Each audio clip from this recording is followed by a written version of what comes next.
하겠습니다. 우리 인류는 끊임없는 발견과 발명의 역사를 통해서 발전을 이루어 왔습니다.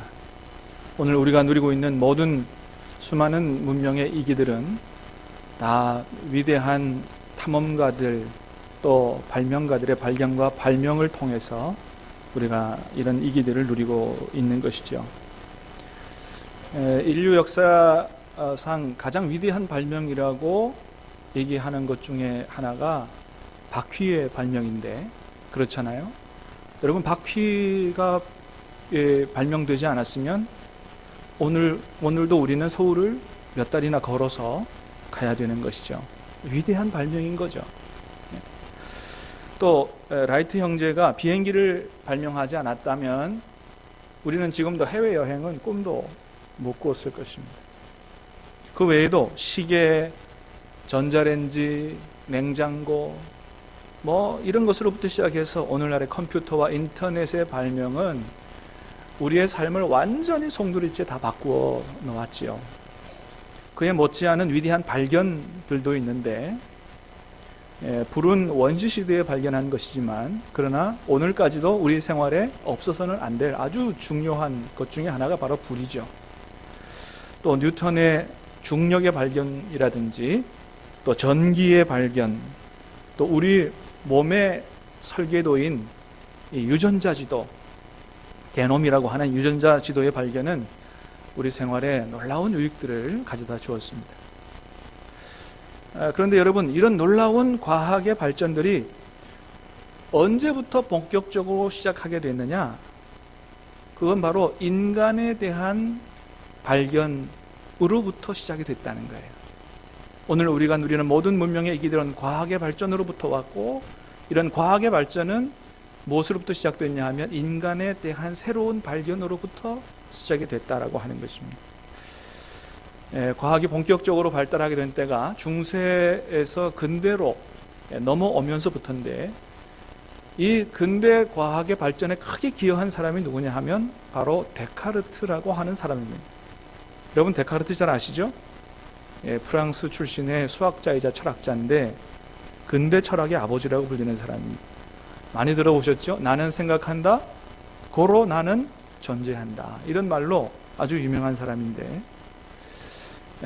이분이 이루어놓은 업적 중에 하나가 뭐냐 하면 중세 시대에는 신이 없는 인간은 생각할 수 없다, 이런 시대였습니다. 그런데 이 데카르트라는 사람이 신이 없어도 인간은 존재할 수 있다, 이렇게 주장한 사람이, 그러니까 그 당시에 아무도 생각하지 못한 그런 생각을 이 사람이 생각하기 시작한 거예요. 물론 그 전서부터 조금 생각이 있었지만 아주 이렇게 그 모든 생각들을 모아서 용감하게 발표한 사람이 바로 데카르트라는 사람인데, 신이 없어도 인간은 존재할 수 있다. 이 사람의 주장에 의하면 우리 인간 안에는 완전한 이성이 있어서 꼭 신이 없어도 우리 스스로 확실하게 생각할 수 있고 확실하게 판단할 수 있다, 이런 주장을 한 사람입니다.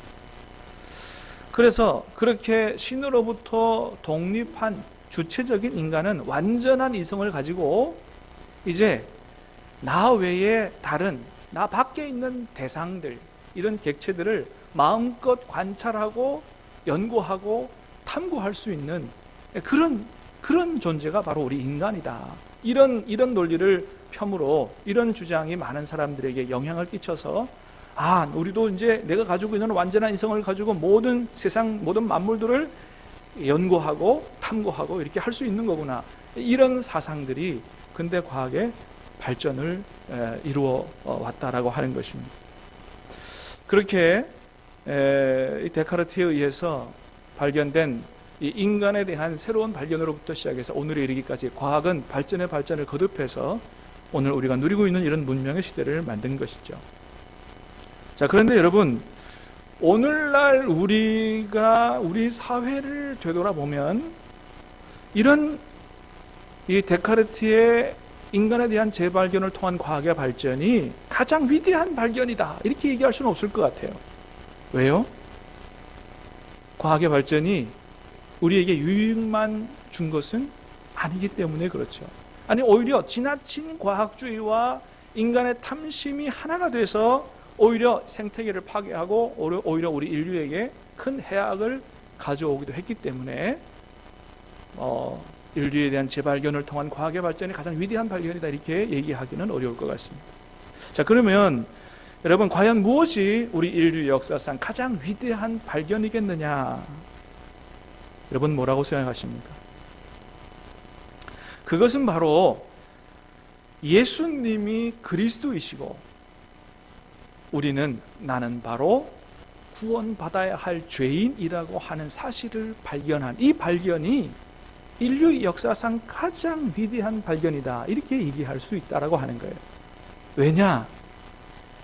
그 안에 바로 나와 이 세상의 구원의 소망이 담겨 있기 때문에 그렇습니다. 여러분 그렇습니다. 우리가 먼저는 구원을 받아야 합니다. 그렇지 않겠습니까? 여러분 우리가 아무리 위대한 발명을 하고 인류 역사에 기여했다고 할지라도 우리가 나 스스로가 내가 구원받아야 될 죄인임을 발견하지 못한다고 한다면 우리는 구원받을 수가 없는 것이죠.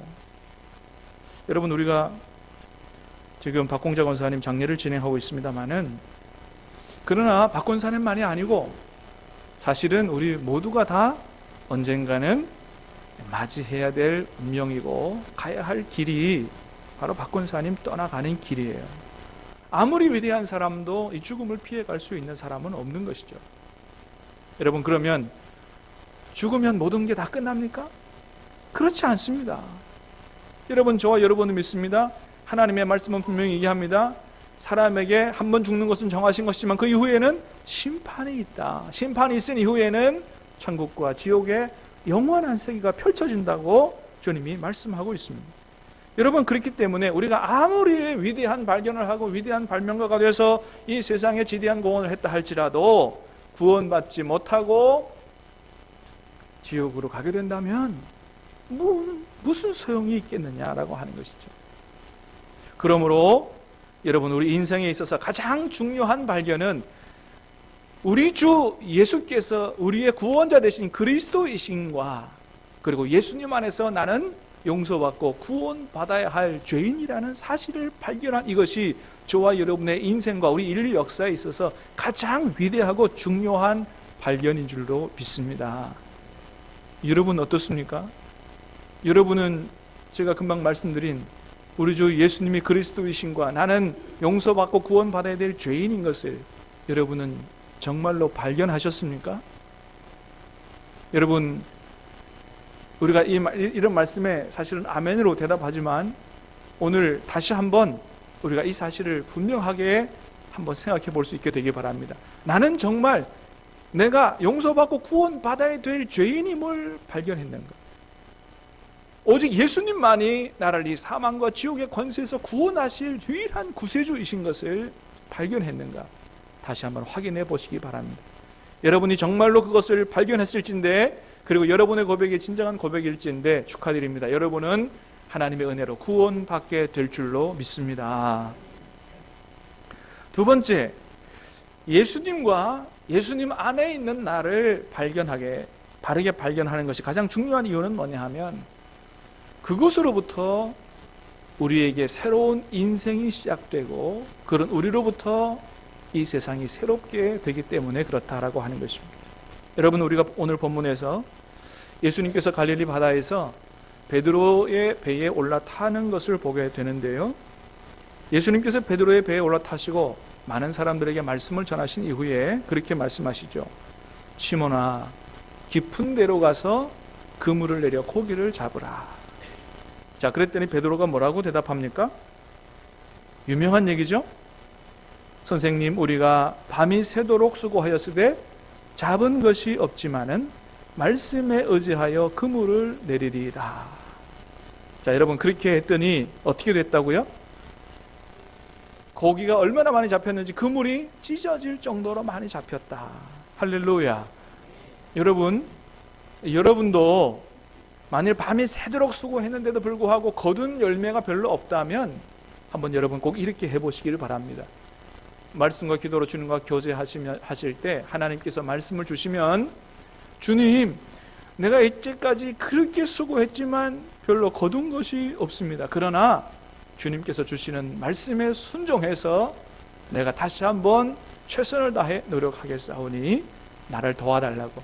여러분 그렇게 해서 말씀에 순종해 살아보시길 바라고, 그런 여러분의 삶의 일터에 오늘 본문에 나타난 이 베드로의 일터에서 나타난 놀라운 기적의 역사가 여러분의 일터에서도 나타나게 되기를 주님의 이름으로 축복합니다. 그러면 여러분들도 얼마든지 물질의 축복을 받게 되고 부자도 될 수 있다라고 하는 것이죠. 여러분 부자가 될 수 있는 놀라운 비결을 발견하게 된 거예요. 놀라운 비밀을 발견하게 됐는데 아무도 안 놀라시는 것 같으네. 말씀에 순종했더니 그물이 찢어지도록 고기가 많이 잡히게 됐다. 여러분 우리 삶을 적용해 보면 부자 되는 축복 아니겠어요? 자, 그런데 여러분 그렇게 돈 많이 버는 비결 꼭 예수님에게서 배우지 않아도 되죠. 왜요? 세상에서 돈 잘 버는 비결을 많이 가르쳐 주기 때문에 그래요. 여러분 저도 돈 많이 벌 수 있는 비결 알고 있어요. 한 달에 한 2천만 원 벌 수 있는 비결을 제가 알고 있습니다. 근데 왜 제가 안 하느냐? 저는 목사이기 때문에 안 하는 거예요. 여러분 알고 싶으세요? 안 알고 싶으세요? 영성이 깊으십니다. 알고 싶으시는 분은 500원만 가져오라 그러려 했더니 안 알고 싶다니까 다행입니다. 진짜 찾아오면 어떡하나 싶습니다. 자, 여러분 그런데 오늘 본문에서 보는 것처럼 베드로가 발견한 가장 중요한 발견은 이렇게 순종했더니 부자가 되더라 하는 그런 발견이 아니었다고 하는 거예요. 만일 베드로가 예수님 만나고 발견한 것이 이렇게 하면 부자가 되는구나 라고 하는 것만 발견했다면 베드로가 부자는 됐을지 모르지만 오늘 우리가 기억하는 그런 베드로, 그렇게 이 기독교의 역사와 하나님 나라의 인류 역사에 귀하게 쓰임받는 고귀한 삶은 살지 못했을 것이다 라고 하는 것이죠. 그러나 여러분 베드로는 고기 많이 잡는 비결만 예수님에게서 발견한 것이 아니고 이후에 무엇을 발견하게 됐습니까? 8절 말씀을 보겠습니다. 8절 시작. 시몬 베드로가 이를 보고 예수의 무릎 아래에 엎드려 이르되 주여 나를 떠나소서 나는 죄인이로소이다 하니. 자, 예수님의 말씀을 순종하고 났더니 놀라운 기적의 역사가 일어났어요. 그러나 그것만을 본 게 아니고 그 다음에 베드로가 발견한 게 뭐냐 하면 뭐라 그럽니까? 주여 나를 떠나소서. 먼저 주여라고 합니다. 그 앞에 읽어보면 그물을 내릴 때까지만 해도 베드로가 예수님을 뭐라고 부르냐 하면 선생님 그렇게 합니다. 선생님. 근데 선생님 이렇게 부르던 베드로가 말씀에 순종하고 나서 놀라운 기적의 역사를 체험하고 나서 이분은 단순한 선생님 랍비가 아니구나 라고 하는 걸 발견한 거예요. 이분은 바로 주님이시구나. 이분이 바로 우리 유대인들이 그렇게 기대하고 고대하던 바로 그분, 하나님의 아들 메시아구나라고 하는 것을 발견한 것입니다. 그리고 두 번째 발견한 건 뭐냐 하면 그분 앞에 서 있는 자신을 발견하게 됐다는 거예요. 뭐라고 고백합니까? 주여 나를 떠나소서 나는 죄인이로소이다. 베드로가 두 번째 발견한 것은 바로 주님 앞에 서 있는 자신이 더러운 죄인이다라고 하는 사실을 발견했다라고 하는 거예요. 이렇게 베드로가 예수님이 누구신지 또 예수님 앞에 서 있는 자기가 누구인지를 제대로 발견하고 난 이후에 이런 고백을 드렸더니 예수님께서 베드로에게 뭐라고 말씀하십니까? 10절 말씀을 보겠습니다. 시작. 세베대의 아들로서 시몬의 동업자인 야고보와 요한도 놀랐습니다. 시몬에게 이르시되 무서워하지 말라. 이제 후로는 내가 사람을 취하리라 하시니. 그런 발견과 고백을 하는 베드로에게 주님이 말씀하십니다. 이제로부터는 내가 사람을 취하는 새로운 인생을 살게 될 것이다. 이렇게 말씀하십니다. 여러분 그렇습니다. 베드로가 예수님이 누구신지 자신이 어떤 사람인지를 제대로 발견하고 고백했을 때 그는 구원을 받게 됐고 기독교와 인류 역사의 위대한 삶을 살아가는, 위대한 업적을 남기는 그런 고귀한 삶을 살아가는 사람으로 쓰임받게 됐다고 하는 것입니다. 여러분 이러한 놀라운 축복은 베드로에게만이 아니고 사도 바울에게도 임했습니다. 바울이 예수님 만나기 이전에는 어떤 사람이었냐 하면 속된 말로 세상에서 아주 잘 나가는 사람이었어요. 예, 히브리인 중에 히브리인이고 베냐민 출신이요. 왕족 출신이에요. 예, 외국어도 잘했습니다. 히브리어만이 아니고 헬라어도 잘했어요. 아주 바리새인 중에 바리새인으로 얼마나 흠이 없게 살았는지 자기 의에 도취돼서 예수 믿는 저것들은 잡아 죽여야 될 사람이라고 생각하면서 아주 의기양양 살기등등하게 살았던 사람이에요. 그런 사람이 바로 사도 바울이었습니다. 그런데 그가 다메섹 도성에서 예수님 만난 이후에 예수님이 누구인지를 깨닫게 된 거예요. 예수님이 누구예요? 단순히 힘이 없어 십자가에 비참하게 죽은 그런 한 청년이 아니고 이분이 바로 하나님이 보내시겠다고 약속하신 우리 구주 예수 그리스도라고 하는 사실을 깨닫게 됐고, 그분 앞에서 자신이 얼마나 의로운 사람이 아니고 얼마나 큰 죄인인지를 깨닫게 돼서 예수님 안에서 새로운 사람이 돼서 예수님 이후에 기독교 역사에서 가장 위대한 업적을 남기는 사람으로 그렇게 쓰임받는 삶을 살게 됐다고 하는 것입니다. 여러분, 이렇게 예수님이 누구신지, 예수님 안에 있는 자기가 어떤 존재인지를 제대로 발견하는 이것이 놀라운 역사를 가져오는 거예요. 우리를 구원하게 하실 뿐만 아니고 우리로 하여금 새로운 인생을 살게 되고 새로운 인생을 사는 우리를 통해서 이 세상에 놀라운 일을 이루어 가시는 아름다운 하나님의 역사가 바로 예수님에 대한 발견이요, 바로 예수님 안에서 내가 어떤 존재인가를 발견하는 것으로부터 시작한다라고 하는 것입니다. 어떤 교회 한 자매가 세례를 받기 위해서 세례 문답을 할 때 세례 문답에 함께 참여했던 장로님이 이런 질문을 했다 그럽니다. 자매님은 예수님을 믿기 전에 자신이 죄인이었다는 것을 인정하십니까? 이 자매가 물론 네, 그렇습니다. 그렇게 대답을 했습니다. 그러자 그 장로님이 두 번째 질문을 했습니다. 자, 그러면 예수님을 믿은 이후에는 지금 자신이 어떠한 사람이라고 생각하십니까? 이렇게 묻자 이 자매가 이런 대답을 하더랍니다. 지금은 전보다 더 큰 죄인이라고 생각합니다. 그러나 전에는 죄를 향해 달려가는 죄인이었지만 지금은 죄로부터 도망치는 죄인입니다. 이런 대답을 하더라는 거예요. 여러분, 이 얼마나 신앙적으로 훌륭한 대답이에요. 여러분, 그렇습니다. 이 자매야말로 정말 자신이 예수님 안에서 어떠한 존재인지를 바르게 깨달아 아는 사람 아니겠어요? 여러분, 그렇습니다. 우리가 예수님의 은혜로 구원을 받았지만 사실 우리는 의인이 아닙니다. 의인의 자격을 받은 사람들이지 우리가 의인이 아니에요. 의인의 자격을 받은 죄인이지 우리가 완전한 의인이 된 게 아니라고 하는 거예요. 그런데 여러분, 우리는 자주 이것을 잊어버린다는 것입니다. 내가 완전한 의인이 됐다고 생각해요.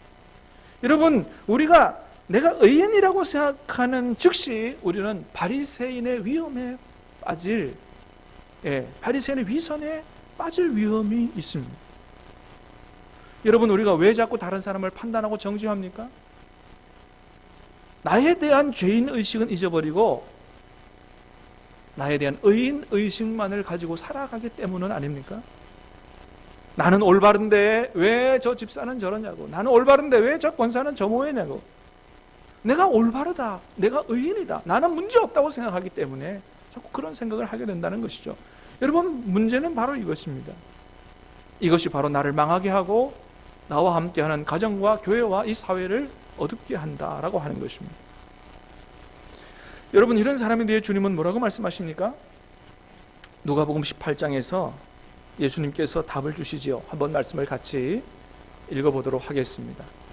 누가복음 18장의 말씀을 띄워주시기 바랍니다. 누가복음 5장이 아니고 18장인데 같이 한번 읽어보겠습니다. 시작. 또 자기를 의롭다고 믿고 다른 사람을 멸시하는 자들에게 이 비유로 말씀하시되 두 사람이 기도하러 성전에 올라가니 하나는 바리새인이요 하나는 세리라. 바리새인은 서서 따로 기도하여 이르되 하나님이여, 나는 다른 사람들 곧 토색, 불의, 간음하는 자들과 같지 아니하고 이 세리와도 같지 아니함을 감사하나이다. 세리는 멀리 서서 감히 눈을 들어 하늘을 쳐다보지 못하고 다만 가슴을 치며 이르되 하나님이여, 불쌍히 여기소서, 나는 죄인으로소이다 하였느니라. 내가 너희에게 이르노니 이에 저 바리새인이 아니고 이 사람이 의롭다 하심을 받고 그 집으로 내려갔느니라. 무릇 자기를 높이는 자는 낮아지고 자기를 낮추는 자는 높아지리라 하시니라. 아멘. 자기를 의롭다고 믿고 다른 사람을 멸시하는 자들에게 주님이 말씀하신 거예요. 바리새인과 이 세리 중에 누가 과연 주님 앞에 의롭다함을 받고 구원을 받았느냐. 자기는 의롭다고 생각하고 자기는 문제없다고 생각하고 다른 사람을 판단하고 정죄하는 이 사람이 바로 진정한 죄인이고, 감히 눈을 들어 하늘을 쳐다보지 못하고 가슴을 치며 나는 죄인이라고 고백하며 주님 앞에 가장 낮은 자세로 나와서 주님의 은혜를 구하는 이런 사람이 의롭다고 인정을 받고 돌아갔다라고 하는 것입니다. 여러분 그렇습니다. 그래서 우리는 언제나 나 자신은 아직도 용서받아야 하는 죄인이라는 사실을 잊지 말아야 한다는 것입니다. 내가 용서받아야만 하는, 오늘도 내가 용서받아야만 하는 죄인이라는 사실을 기억할 때 우리는 우리에게 잘못한 다른 사람도 용서해 줄 수 있는 사람이 된다라고 하는 것이죠. 여러분, 저와 여러분이 하나님 앞에 지은 죄를 값으로 따지면 얼마나 될까요? 주님이 말씀하십니다. 1만 달란트나 된다. 도저히 갚을 수 없는 죄값이다. 그러므로 우리가 이런 죄를 용서받았으니 너희도 어떻게 해야 된다고요? 500데나리온 너희에게 잘못한 사람의 죄를 용서해 줘야 한다고 그렇지 않으면 나도 너희의 죄를 결단코 용서하지 않을 것이라고 주님이 말씀하신다는 것입니다. 여러분 그렇습니다. 그렇기 때문에 어떤 사람이 구원을 받으며 어떤 사람이 다른 사람의 죄를 용서하고, 그러므로 어떤 사람이 이 세상을 환히 밝히는 그런 빛과 소금의 역할을 감당하는 사람이 되겠느냐 하는 것입니다.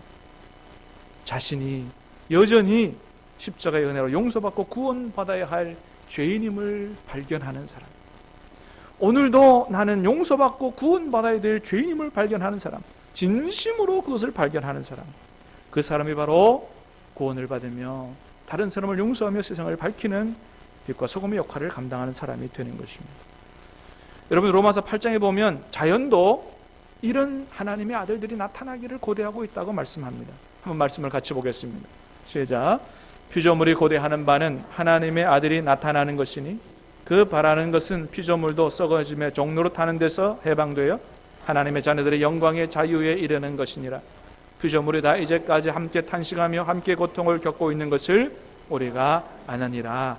아멘. 피조물도 고통받고 있는, 인간의 탐욕으로 인해서 파괴된 이런 자연, 이 자연도 탄식하며 정말 영광의 자유에 이르기를 고대하고 기대하고 있는데 누가 나타나야 이런 일들이 이루어진다고요?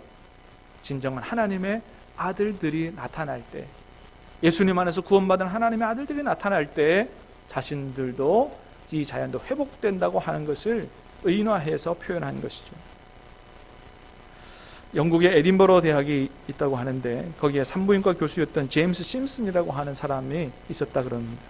이분이 진통제를 발견한 사람인데, 이분이 진통제를 발견했기 때문에 수술 받을 때 우리가 고통을 받지 않고 느끼지 못하고 이제 수술을 받게 된 것이죠. 그래서 많은 사람들은 이 사람의 발견을 노벨상에 버금가는 위대한 발견이다 이렇게 칭찬을 했다 그럽니다. 어느 날 이 교수님이 강의를 할 때 한 학생이 손을 들고 질문을 했다 그래요. 교수님은 교수님의 인생에서 가장 위대한 발견이 뭐라고 생각하십니까? 많은 사람들은 다 진통제 발견한 것이라고 그렇게 대답할 것으로 생각하고 있었는데 이 교수님의 대답은 달랐다 그럽니다. 교수님의 대답은 내가 발견한 것 중에 가장 위대한 발견은 내가 죄인이라는 것과 예수님이 나의 구수해 주라고 하는 사실을 발견한 것이다. 이런 대답을 했다 그럽니다. 여러분 그렇습니다. 우리 인생과 인류 역사에 있어서 가장 위대한 발견이 무엇이겠습니까? 그것은 바로 우리 주 예수님이 나의 구원자 되심과 나는 용서받고 구원받아야 할 죄인이라는 사실을 발견하는, 이것이 바로 가장 위대한 발견이다 이렇게 얘기할 수 있을 것입니다. 그분 안에 소망이 있고 그분 안에 나의 소망, 이 세상의 소망이 있기 때문에 이것이야말로 가장 위대한 발견이 아닌가 생각합니다. 여러분 근데 문제는 뭐예요? 우리가 자꾸 내가 죄인이라고 하는 사실을 잊어버리고 산다는 데 문제가 있는 것이죠. 내가 죄인이라고 하는 사실을 잊어버릴 때 내 안에 계신 예수님은 죽어버리고 죄된 내가 다시 살아나는 거 아니겠습니까? 여러분, 그렇습니다. 아직도 우리가 사는 가정이, 교회가, 이 사회가 이렇게 어지러운 이유는 뭐냐? 그것은 바로 내가 죄인임을 잊어버리고 나는 아무 문제 없다고 하는 의인의식을 가지고 사는 우리들 때문에 아닌가 생각을 합니다. 사랑하는 여러분, 주님은 말씀하셨습니다. 자기를 의롭다고 생각한 바리새인은 정죄받고 내려갔고, 나는 죄인이라고 통곡하며 기도한 이런 죄인이야말로, 이 세리야말로 용서받고 의롭다 인정을 받고 내려갔다고 말씀하고 있습니다. 사랑하는 여러분, 저와 여러분이 항상 기억하고 잊지 않게 되기를 바랍니다. 나 자신은 언제나 주님 앞에 용서받아야 할 죄인임을 발견하고 늘 주님 앞에 나 자신을 낮추고 십자가의 은혜를 의지하고 예수님 안에서 날마다 새롭게 됨으로 말미암아 인간의 죄로 말미암아 어두워진 이 세상을 밝히 비추어내는, 밝게 만드는 빛과 소금의 역할로 살아갈 수 있게 되기를 주님의 이름으로 축원합니다. 우리 같이 찬송